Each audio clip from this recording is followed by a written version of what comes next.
y así hasta 660.000. Son las dosis que SACIL ha comprado esta campaña para hacer frente a la gripe.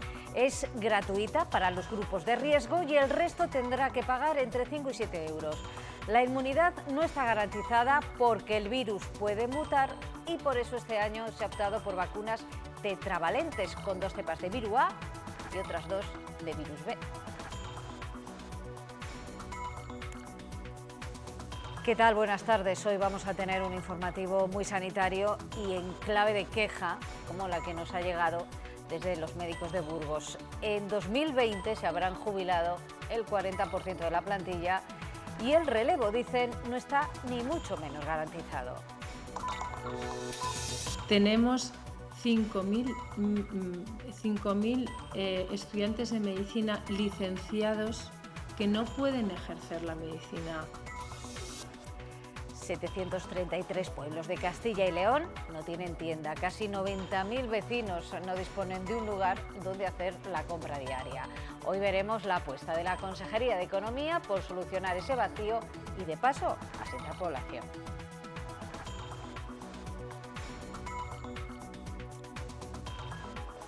En el ámbito judicial nos llega una resolución del Tribunal de Estrasburgo que da la razón a la justicia española en cuanto al cumplimiento de la pena de los etarras.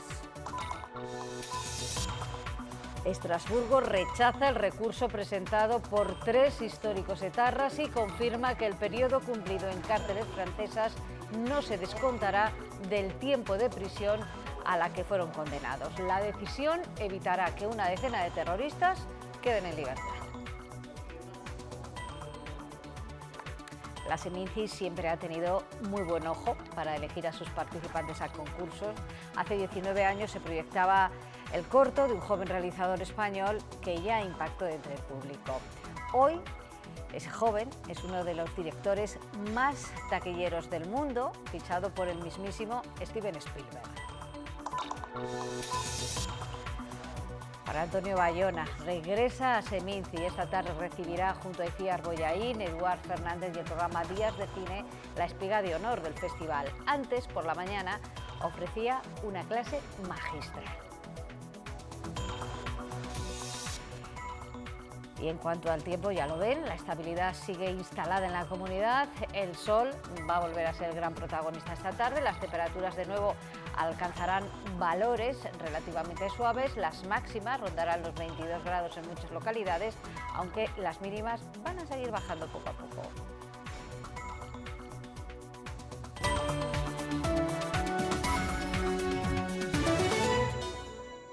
Los 2 pediatras de Aranda de Duero soportan el trabajo de 5 especialistas. El presupuesto en sanidad ha bajado un 16% y hay pocas perspectivas de que se puedan asumir las plazas del 40% de los médicos que en 2020 se van a ver jubilados. Son los grandes datos de la radiografía que hoy ha hecho el Colegio de Médicos sobre la sanidad pública en la provincia de Burgos. 2 pediatras para cubrir el cupo de 5 y dar servicio a 5.500 niños. Es la situación que viven en Aranda de Duero y que no se puede sostener moviendo profesionales desde la capital burgalesa. Es un trabajo extra, ¿no? Entonces ahí están afectados no solamente quien tiene la deficiencia, que es Aranda, como el Hospital de Burgos, que es quien presta a los profesionales. Según la Consejería de Sanidad, es una medida para mantener el servicio de pediatría en atención primaria. Por eso, a algunos profesionales se les está reclamando que combinen las dos situaciones. Para el Colegio de Médicos, el presupuesto en atención primaria tendría que aumentar hasta un 20% en 4 años. Para el 2020 habrá visto jubilados a más del 40% de sus profesionales. Tenemos 5.000 estudiantes de medicina licenciados que no pueden ejercer la medicina pública porque no han tenido opción de hacer el MIR. En Briviesca la situación es similar. Se ha cubierto la plaza de un pediatra que también atiende en Miranda y en Miranda el pediatra presta atención también en Burgos. Eso en Burgos. En Salamanca, los especialistas de uno de los servicios más afamados, el de hematología del complejo universitario, ha pedido que los concursos de traslados no afecten a su departamento. Dicen que los cambios pueden dar al traste con los proyectos de investigación que están realizando. Cuando hay una colisión entre el derecho del profesional a trasladarse y la colisión del derecho del paciente a recibir la mejor atención posible, creo que debe prevalecer la del paciente. Y una solución es que saquen plazas perfiladas, es decir, que cuando se necesita, que de alguna forma que el profesional se acomode al puesto de trabajo y no al revés. Los ayuntamientos se implican en la medida de sus posibilidades por mejorar la asistencia sanitaria. Es el caso del pueblo de Mojados, en Valladolid, que optó por construir un nuevo edificio de sanidad, de salud, en un centro de salud que sustituyera al anterior. La dotación de medios humanos y materiales, eso sí, va a correr por cuenta del SACIL. Hoy lo ha visitado el secretario general del PSOE en Castilla y León, Luis Tudanca, ha aprovechado para reclamar un cambio en las políticas sanitarias públicas. Yo ya les anuncio que la semana que viene al Pleno de las Cortes de Castilla y León vamos a llevar una iniciativa, una proposición no de ley, para exigir a la Junta y al Partido Popular que cumplan su palabra, que se proceda a la reapertura inmediata de las urgencias médicas de Barruelo y que se restituyan todos los recortes que han efectuado en la sanidad rural de nuestra comunidad autónoma. Con respecto a Mojados, Ezaguado, el consejero de Sanidad ha recordado que la Junta ha colaborado en todo lo que le ha pedido el Ayuntamiento a nivel de equipamiento. Lo ha dicho antes de esto. Antes de vacunarse. Es la imagen habitual de cada otoño. Hoy se inicia esta campaña de vacunación. Se va a prolongar hasta el 14 de diciembre. Hay preparadas 660.000 dosis en toda la comunidad. La Consejería ha empleado cerca de 3 millones de euros para comprarlas.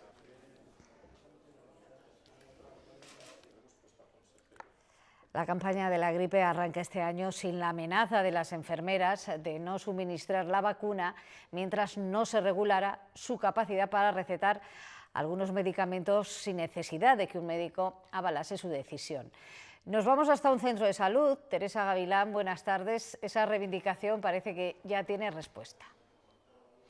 Buenas tardes, Nati. El Real Decreto que publica el Boletín Oficial del Estado regula la prescripción enfermera, que es una reivindicación histórica de la enfermería. Esto les permite recetar algunos medicamentos como analgésicos o antiinflamatorios y también indicar a los pacientes si deben o no deben vacunarse de la gripe. Así lo han hecho esta mañana los 10 enfermeros que trabajan en este centro de salud de Tordesillas, en Valladolid. En esta campaña de vacunación, las enfermeras ya tienen respaldo jurídico.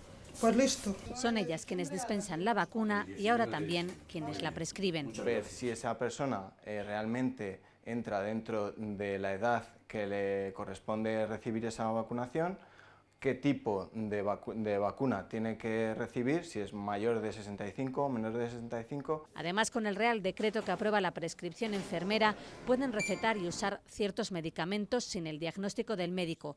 Solo necesitan tener un año de experiencia. Antiinflamatorios, analgésicos, también son pomadas o medicamentos para hacer las curas de las úlceras por presión, los parches. Se cumple una reivindicación histórica. Una vecina te podía decir en el descansillo, en el rellano del portal, que te tomases un ibuprofeno y la enfermera se podía buscar un problema si te lo decía. Así lo hacen desde hoy las 17.000 enfermeras de la comunidad. Atentos a esta cifra, 122 años y 5 meses. Ese es el récord de longevidad hasta ahora en la especie humana. Pero no, en realidad no hay ningún límite, lo asegura uno de los mayores expertos en biología del envejecimiento, Tom Kirkwood, que ha asegurado en Salamanca esta mañana que no hay duda de que cada vez vamos a vivir más. El problema es si viviremos mejor. Tras más de 40 años estudiando el proceso de envejecimiento, Tom Kirkwood asegura que no hay un límite biológico que nos permita vivir más de 122 años, por ejemplo. Podremos vivir más de 122 años, que es el actual récord. Podremos estar seguros de que alguien podrá. El director del Instituto de Envejecimiento de Newcastle afirma que el cuerpo humano está programado más que para la muerte, para la supervivencia. Por eso, cuando encuentra un espacio social confortable, se dispara la longevidad. La longevidad sigue incrementándose porque hoy las condiciones de vida son más confortables. Restauramos nuestro cuerpo con menos daños que en el pasado. El problema es cómo vivir ese tiempo. La esperanza de vida ha traído otros problemas como el aislamiento y la soledad de los mayores, lo que requiere reflexión. Deberíamos avergonzarnos profundamente. Discriminamos a los mayores de muchas maneras. Kirkuz defiende que los mayores son una fuente básica para las economías europeas y reclama que cada vez esta población sea más tenida en cuenta. El envejecimiento y la lucha contra la despoblación es el objetivo de la jornada organizada en Arévalo, en la provincia de Ávila, que ha presidido esta mañana la presidenta de las Cortes, Silvia Clemente. Allí ha destacado la necesidad de definir una estrategia frente a este cambio demográfico, teniendo en cuenta las potencialidades de cada territorio y la financiación de los fondos europeos. Y ahí es donde de verdad hemos obtenido una respuesta concreta para tener financiación, que es incluir la despoblación para apoyar proyectos de inversión con cargo a los fondos estructurales. Y ahora necesitamos seguir trabajando porque hacen falta estrategias que tengan escala local.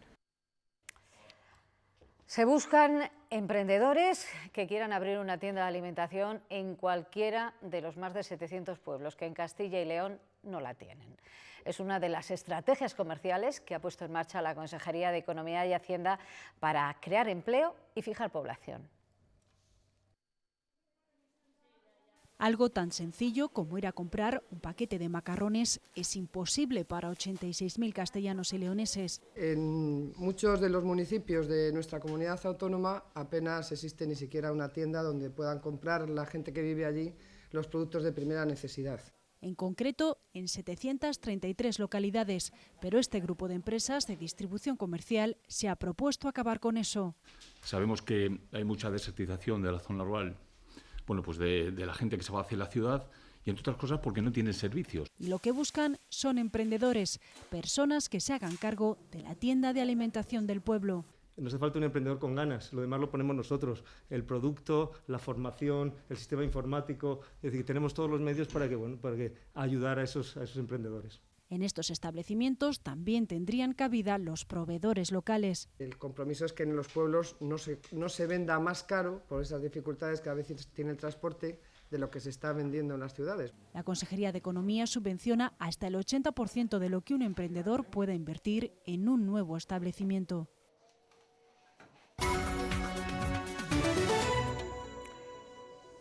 Hoy en Valladolid se ha celebrado un juicio en el que había más de 65 acusados. Precisamente ese hecho ha obligado a la Audiencia Provincial a buscar otro sitio poco habitual. Se esperaba un mes de sesiones, pero al final todo ha sido muchísimo más rápido.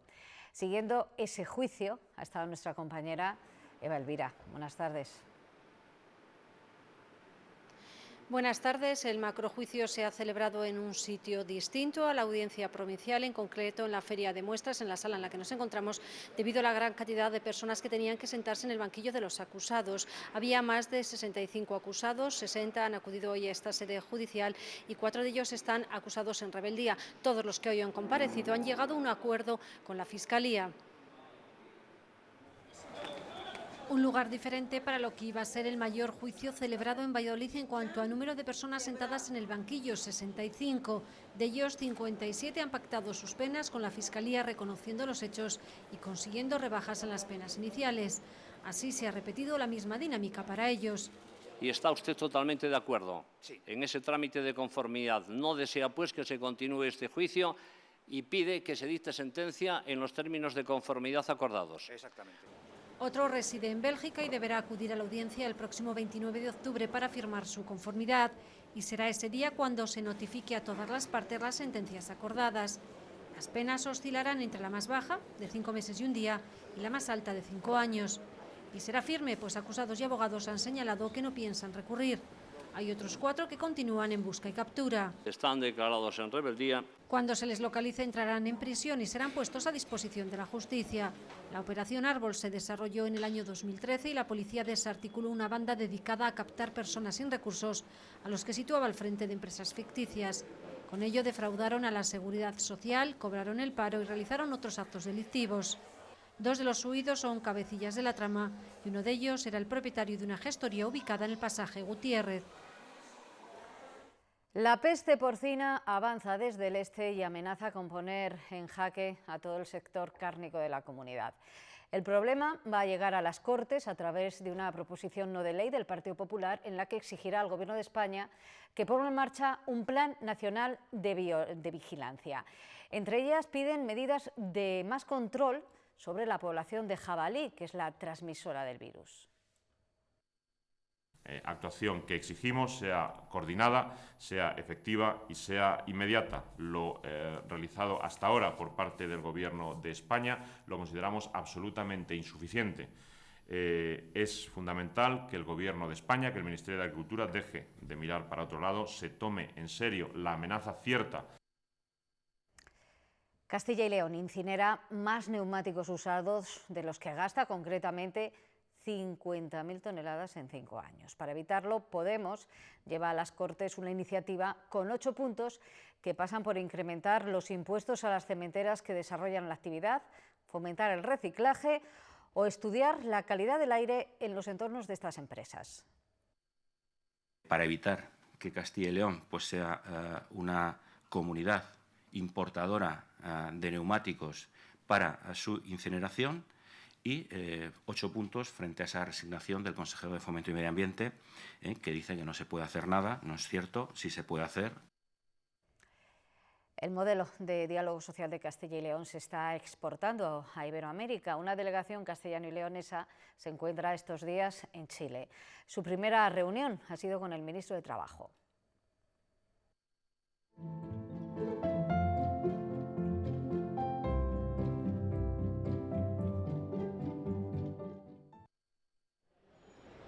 El gobierno chileno va a estudiar los 99 acuerdos alcanzados en el diálogo social de Castilla y León para poder implementarlos en el país sudamericano. Nuestra legislación laboral en muchas cosas simula o copia muchas cosas de la legislación laboral española y por lo tanto, si bien son realidades distintas, nuestras culturas no lo son tanto, no son tan disímiles. Nuestra comunidad acude no solo a ofrecer su modelo, sino también a aprender prácticas novedosas que puedan mejorarlo.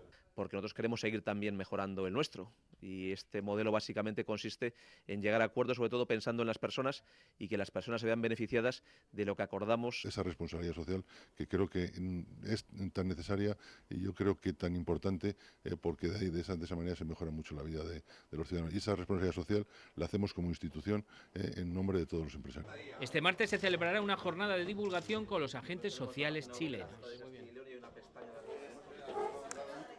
Comisiones Obreras pone en marcha una campaña para informar y sensibilizar en torno al acoso laboral. 90 consultas ha tenido en los últimos 2 años sobre este asunto el sindicato. Una de las reivindicaciones que reclaman es que en todas las empresas exista un protocolo y que se cumpla en casos de acoso.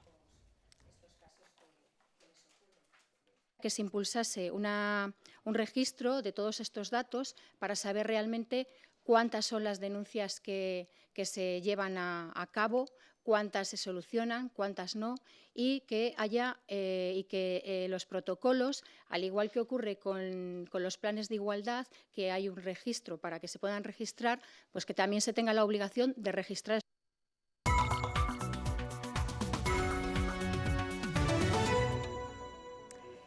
Esta vez Estrasburgo sí que ha dado la razón a la justicia española, que no redujo en su día las condenas de 3 históricos de ETA el tiempo que estos habían pasado en las cárceles francesas. Había una gran expectación sobre esta sentencia, más aún después de la doctrina Parot y porque un pronunciamiento contrario hubiera podido suponer la excarcelación de 10 etarras y la reducción de penas para decenas de ellos. Francisco Mújica Garmendia, Paquito, tendrá que cumplir la pena máxima que marca la justicia española y no podrá descontar los años de cárcel en Francia. El Tribunal de Derechos Humanos de la Unión Europea, ante el que había recurrido, igual que Santi Potros y Alberto Plazaola, ambos ya en libertad, ha dado la razón a España en su decisión de no conmutar sus penas. Los tres etarras se apoyaban en la norma europea que impide cumplir por un mismo delito 2 o más condenas en diferentes estados. Las penas deben acumularse, pero Estrasburgo ha estimado que cuando España traspuso esa norma, incluyó una disposición que dejaba fuera las sentencias anteriores al 15 de agosto de 2010, lo que en la práctica supuso que de esa adaptación legal no se beneficiara casi ningún terrorista. Una veintena de presos de la banda condenados antes de esa fecha inició entonces una enrevesada batalla judicial, sobre la que Estrasburgo pone ahora luz. Descarta que estas personas hayan sido detenidas ilegalmente durante años, como argumentaban, ni que se les haya aplicado una pena mayor al máximo de 30 años que recoge el Código Penal. Eso sí, Estrasburgo condena al Estado español a indemnizar a Potros, Paquito y Plazaola con 4.000 euros por no haber atendido debidamente los recursos que presentaron. Una sentencia a favor de los demandantes hubiera implicado la excarcelación de unos 10 etarras y reducciones de penas para decenas de ellos. Sobre esos casos deberá pronunciarse ahora Estrasburgo. En el Congreso de los Diputados hoy se ha celebrado Junta de Portavoces, una ocasión para preguntar a todos los grupos de los que depende la aprobación de los presupuestos cómo van las negociaciones. Bueno, pues ni los independentistas catalanes ni los vascos ven un acuerdo cercano. Esquerra, de hecho, ha dicho que ni se sentará a hablar del tema. Ya hablamos todos suficientemente claro como para que nos ahorremos hacer payasadas. No se dan las condiciones de confianza política entre el Partido Demócrata y el Gobierno socialista que pueda justificar una negociación seria. Mientras el Gobierno no vaya cumpliendo, no veamos una voluntad real de que vaya cumpliendo los acuerdos a los que se había comprometido el presidente en el debate de la moción de censura, no vamos a negociar el presupuesto siguiente. Poco a poco se van conociendo más detalles del asesinato del periodista Khashoggi en la Embajada de Arabia Saudí en Kabul. Esta mañana, ante el Parlamento turco, el presidente Erdogan ha dicho que fue asesinado de manera salvaje y premeditada. El presidente turco no tiene dudas. El asesinato del periodista saudí Jamal Khashoggi estaba planeado. Todo apunta a algo salvaje y violento, ha asegurado Erdogan, quien ha reclamado que todos los detenidos sean juzgados en Turquía. Injustificable. Así ha definido en las últimas horas un ministro saudí la brutal muerte del periodista crítico con su gobierno, el mismo que ha cambiado de versión constantemente desde que el pasado 2 de octubre Khashoggi desapareciera después de entrar en el consulado de Arabia Saudí en Estambul. No estoy satisfecho con lo que he escuchado hasta ahora, ha dicho Donald Trump, quien de momento no carga contra un país considerado amigo. En Europa, tras la suspensión de la venta de armas a Arabia Saudí por parte de Alemania, sus socios comunitarios parecen resistirse. Este miércoles Pedro Sánchez explicará en el Congreso la posición de España, aunque en principio PSOE, PP y Ciudadanos apuestan por no romper ningún acuerdo. Como país no tenemos que anticipar lo que vaya a ser una respuesta colectiva que podamos dar como Unión Europea y como miembros que somos de ella. Debemos ser lo suficientemente responsables para actuar desde la seriedad. No piensa lo mismo Podemos. Pedir la paralización de las ventas a Arabia Saudí y eso es compatible con no dejar a los trabajadores tirados. El miedo, de nuevo, que cualquier movimiento altere los millonarios encargos de Arabia Saudí a los astilleros españoles de Navantia. Precisamente en un momento en el que el pulso entre los derechos humanos y los intereses económicos está de actualidad, Izquierda Unida registra en las Cortes de Castilla y León una iniciativa para proteger a los defensores de estos derechos en todo el mundo. Una declaración institucional que una activista guatemalteca está llevando por todos los parlamentos de España. Protección a los activistas comunitarios y a los opositores de cualquier país del mundo y el compromiso con los derechos reconocidos por las Naciones Unidas. Estas declaraciones también salvan vidas y liberan vidas. ¿Por qué? Porque son llamados también a los estados. León acoge el Encuentro Internacional de Ciberseguridad. Esta edición, además, bate récords. Más de 1.600 inscritos, 100 ponentes, 47 empresas y 170 reuniones. Y todo en el marco de una nueva normativa europea a la que por fin se suma España. Expertos de España, Europa y Latinoamérica debatirán sobre la protección de menores o los ataques a software de los entornos industriales o de simulación. El ENISE abarca todas las áreas de las nuevas tecnologías, incluido el Internet de las cosas, ahora con los coches conectados. Están desarrollando vehículos inteligentes y necesitamos que esos coches incorporen la ciberseguridad desde el diseño. Pues aquí tendrá lugar ese primer foro en el que fabricantes, proveedores de tecnología, reguladores y proveedores de ciberseguridad hablarán sobre cómo incorporar la ciberseguridad en el vehículo conectado. En un mundo tan conectado, cada vez son más importantes las estrategias comunes. El Gobierno ya ha desbloqueado la directiva NICS y podrá sumarse a la normativa europea en materia de ciberseguridad.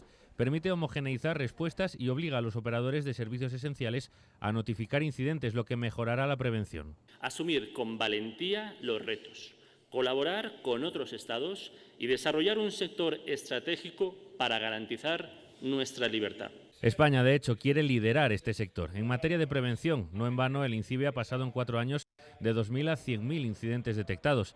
Y como motor de negocio, el ENISE pone en contacto a inversores extranjeros con empresas y emprendedores españoles a través de 170 reuniones que les abran nuevas puertas.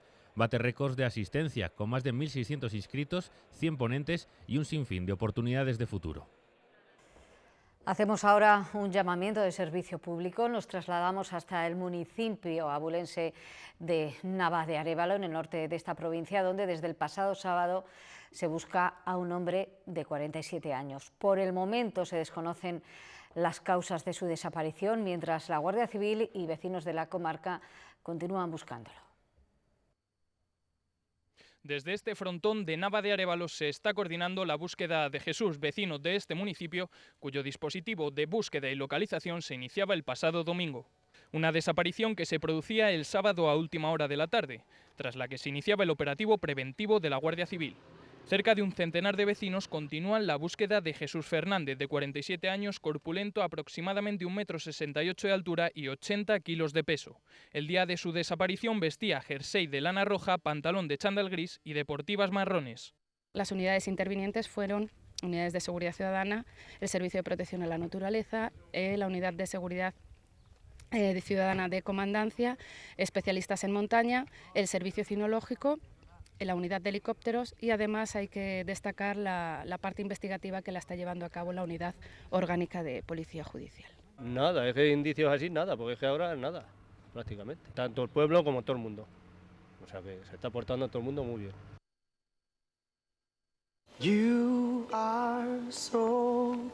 Desde hace 50 años en Pascual tenemos una cosa muy clara. Nosotros no hacemos leche, la leche la hacen las vacas. Por eso es tan importante para nosotros que todas nuestras granjas tengan el certificado de bienestar animal. Todos nuestros ganaderos madrugando y dando lo mejor cada día del año para garantizar el bienestar de sus animales. Porque cuanto mejor esté la vaca, mejor será la leche. Leche Pascual de bienestar animal. Dar lo mejor. Durante 3 días, Zamora se convierte en la capital de la educación en la calle, un foro donde profesionales de todo el país ponen en común sus experiencias en una materia con pocos años de vida, pero con mucho recorrido y retos por delante. La conexión entre la educación formal tradicional y la educación de calle protagoniza esa primera jornada de encuentro. La educación de calle empieza en la universidad porque una formación adecuada de los profesionales es fundamental. Es necesaria, es complementaria y es más, se necesita una mayor unión y conexión de los profesionales que trabajan en el ámbito más formal y los profesionales que están trabajando en ámbito abierto, educación de calle. De la teoría a la práctica, la Universidad de Málaga está estudiando el caso del barrio de Los Asperones, creado de forma provisional para 5 años hace 3 décadas, es uno de los ejemplos del efecto positivo de la educación de calle. Hace un año entró el primer chico que entró en educación social y el primer chico que en 30 años ha llegado a la universidad. Hace 6 o 7 años no había nadie que tuviera el graduado de educación secundaria. Bueno, nadie no, corrijo, había una persona que tenía. En estos 5 años hay 47 personas. Rubén Jiménez trabaja en Granada. Allí han integrado este tipo de educación en los centros educativos. No tiene sentido dividir a la persona, ¿no? Entender que por la mañana es alumno, por la tarde es jugador de fútbol en la escuela municipal. Decimos, es la misma persona. Yo veo una realidad, tú ves otra diferente. Trabajo entre todos para crear sinergias con un objetivo común, ayudar a los jóvenes a derribar barreras y avanzar en una sociedad que no se lo pone fácil. De las 600 secciones bilingües que hay en Castilla y León, solo hay 3 en alemán. Las 6 profesoras que imparten clases tenían la misma necesidad, libros de texto en este idioma para los niños españoles. Pues bien, ellas mismas han creado y editado esos manuales que estrenan este curso. Este será el primer curso que estudien ciencias naturales en alemán con un libro de verdad. Maquetado, un libro ya, pues como todo el mundo, un libro con su forma, con sus fotografías. Existen 3 colegios en Castilla y León con sección bilingüe germana. Todas las profesoras compartían la misma carencia. No existían en el mercado manuales para niños españoles. Hemos elaborado nosotros nuestros propios materiales, o sea, ejercicios, dinámicas de grupo, toda la metodología que hemos un poco utilizado, nos hemos puesto en común para que los 3 colegios utilicemos lo mismo. Los alumnos ni se acuerdan ya de unas fotocopias que, aunque elaboradas por sus profesoras, eran poco atractivas. Antes teníamos muchas hojas y se perdía muy fácilmente. Teníamos que ir a una fotocopiadora que nos lo fotocopiase. Están más motivados. Es más cómodo llevarlo y estudiarlo. Los dibujos tienen color y es mejor. Les ha gustado mucho la idea de que sean sus propios profesores los que lo han hecho. Solo una editorial valenciana creyó en su proyecto. Ya se han interesado por ellos profesores de colegios de otras comunidades. Este curso estudian con los únicos libros de naturales en alemán que hay en el mercado y además ven a sus autoras cada día. Esta tarde se entregan las espigas de honor de la Seminci, uno de los actos centrales del festival. Y como anticipo, esta mañana uno de los galardonados, el director Juan Antonio Bayona, ha ofrecido una masterclass. Nos vamos hasta el Teatro Calderón, donde en 4 horas se va a celebrar esa gala. María Ramos, buenas tardes, cuéntanos. Buenas tardes. Bayona no va a ser el único que va a recoger esa espiga de honor aquí en este Teatro Calderón esta tarde. También lo harán la directora Iciar Boyaín, el actor Eduard Fernández o el equipo de televisión del programa de televisión Versión Española. Pero esta mañana el protagonista ha sido Bayona. No ha quedado ni una silla vacía en su clase magistral en la universidad.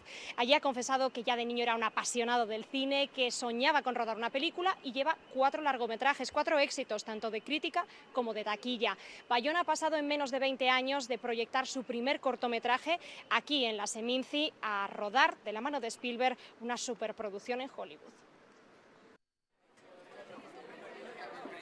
Es el sonido ambiente de un aforo que está a punto de llenarse. Si ponemos banda sonora, suena así, con la melodía de quien hizo posible lo imposible. Juan Antonio Bayona está en la Seminci y no necesita presentación. Buah, un lujo. Que un director español haya llegado tan lejos, haya hecho tan buenas películas, tantos premios y tan buenas críticas, entonces es bastante bueno. Por eso escuchan atentos las palabras de este joven director que ha pasado en tan solo 11 años de presentar un corto en la Seminci a dirigir una superproducción en la meca del cine. La experiencia en Hollywood para mí es un paso más en una carrera en la que yo sigo aprendiendo cada día. El trabajo es su secreto y aunque el factor suerte dice que también influye, nunca pensó en llegar al punto donde hoy se encuentra. Yo cuando empecé lo que quería era rodar cine, nunca me planteé rodar cine en Hollywood, lo que yo quería era rodar una película. Y iba al cine, lo veía todo, escuchaba todos los programas de radio, leía todas las revistas de cine y mucho trabajo. Entonces ese trabajo lo suples con ilusión porque a veces no hay recompensa económica, es más la recompensa del trabajo. En esta edición sí tendrá recompensa, la de la espiga de honor, que reconoce su carrera y su talento. Y si en Valladolid ven el mejor cine, en Soria disfrutan de gastronomía exquisita. Demostraciones, conferencias, mesas redondas, todo en el Palacio de la Audiencia, que centra las actividades de los cocineros de la región, con estrella Michelin, que participan en el Encuentro Internacional de Gastronomía centrado en la micología. Finalmente han sido 8 de esos 10 cocineros de Castilla y León con estrella Michelin los que han participado en una demostración final experimental, todo un reto coordinado por la soriana Elena Lucas, en la que cada chef ha preparado su parte antes de la eclosión final. El resultado espectacular y muy dulce. Creo que es la conclusión a un congreso que espero, eso ya es un punto de vista personal, que no se deje, que se siga esforzando para que esto año tras año vaya mejor y que podamos disfrutar todos de él. Traca final con el objetivo de fomentar la unidad de los cocineros de la región, de la que todos se benefician. Creo que esa generosidad cuando guisas, cuando cocinas, cuando compartes tu cocina y tu ADN, creo que es fundamental, ¿no?, para seguir vivos. Paralelamente se han dejado ver empresas vinculadas al mundo de las setas como Espora Gourmet, firma soriana centrada en la trufa con solo 2 años de existencia y ya medio millón de euros de facturación y en plena expansión internacional. Pues estamos en Hong Kong, estamos mandando mucha trufa, estamos en México, Estados Unidos. Al final siempre buscamos el expandir y el llevar el nombre de Soria pues a las mejores cocinas, es de eso lo que se trata. La 6ª edición del Soria Gastronómica ha finalizado con la presentación del Buscasetas y la clausura a cargo, entre otros, de Javier Ramírez, director general de Turismo de la Junta.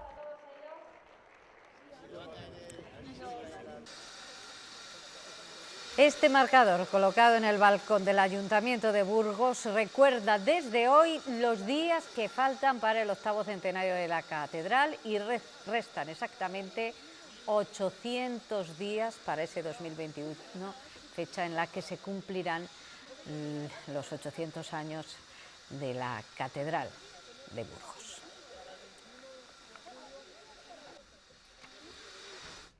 Dicen que no puede incluirse ninguna generación literaria porque fue una generación en sí mismo. Sin embargo, la obra de León Felipe aún es desconocido por muchas personas. Una exposición que ya han visto en su tierra más de 5.000 personas recala ahora en Madrid para acercar la figura del poeta zamorano en el 50º de su muerte. Con esta exposición sobre León Felipe nos vamos. Adiós. Su nombre no aparece entre los primeros en ninguna antología ni debate sobre poemarios. Su temprana marcha de España y lo difícil de clasificarle en una generación concreta de escritores alejaron a León Felipe de los libros de texto. Un poeta exiliado que llevó a España siempre en el corazón, esa España y esos españoles del éxodo y del llanto, y que pertenece desgraciadamente a una nómina de poetas a los que tal vez no les hemos prestado en las últimas décadas la atención que merece. Yo a todos los he visto perderse allá a lo lejos del camino y me he quedado solo. Más de 100 piezas componen el recorrido por la vida y obra del poeta zamorano que falleció en México hace ahora 50 años. Un busto realizado por Victorio Macho, retratos, fotografías de la agencia Magnum, objetos personales o manuscritos como esta carta en la que cuenta a Unamuno su desencanto de España y pronta partida a África. Oh, este llanto de España, que ya no es más que arruga y sequedad. Nos toca de ahora pues reconocerle los méritos, pasearlo por el mundo y ver toda esa figura ingente. ¿Quién soy yo? Es el título de la muestra, una pregunta que León Felipe se hizo durante toda su vida y producción literaria y a la que con esta aproximación quizá el gran público encuentre alguna respuesta.